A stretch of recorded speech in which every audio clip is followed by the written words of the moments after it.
It was May Day, and the engines were celebrating.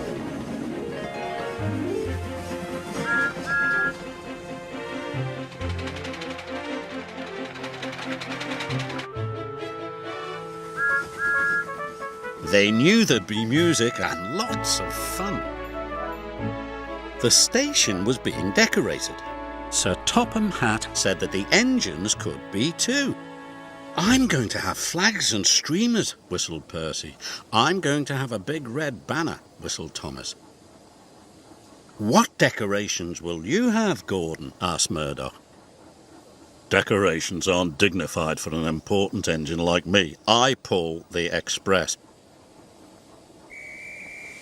Gordon was feeling insulted.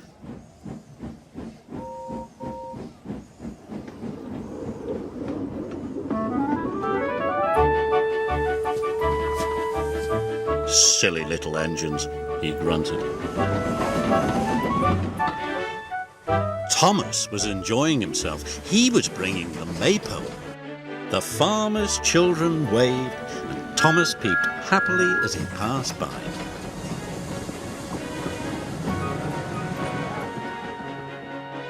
Soon it was time for the decorating.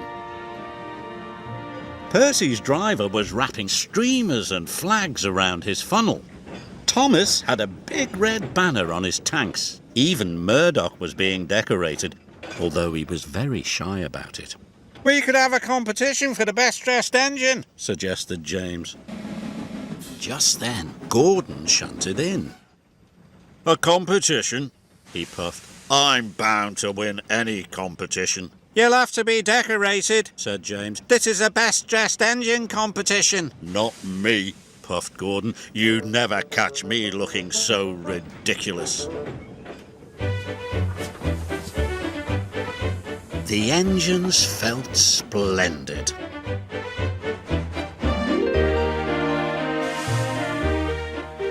But not Gordon. He was cross. "Decorations aren't dignified. Huh! Who cares about a competition anyway?" Further down his line, a colourful banner was strung across the bridge. Then, as Gordon steamed across the bridge, it came loose and wrapped around his firebox. He couldn't see the line ahead.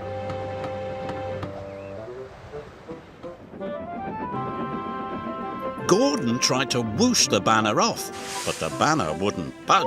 "I can't see," he whistled loudly to his driver. "Stop!" "You can't stop, Gordon," his driver called back. "You're the express."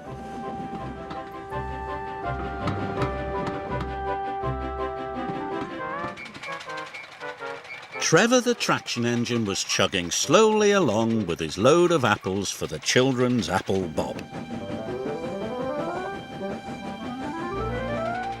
Trevor heard a whistle. He was going as fast as he could, but it wasn't fast enough. The apples were all smashed.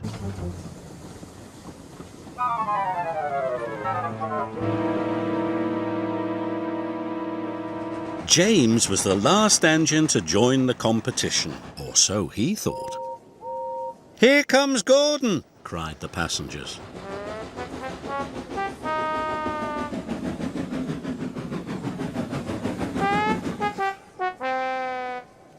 "We didn't think you wanted to be decorated," teased Thomas. "I didn't," puffed Gordon. "Well, he's definitely the best-dressed engine," said James. All the engines agreed. Gordon was secretly pleased, but he didn't think it was dignified to say so. Silly Gordon.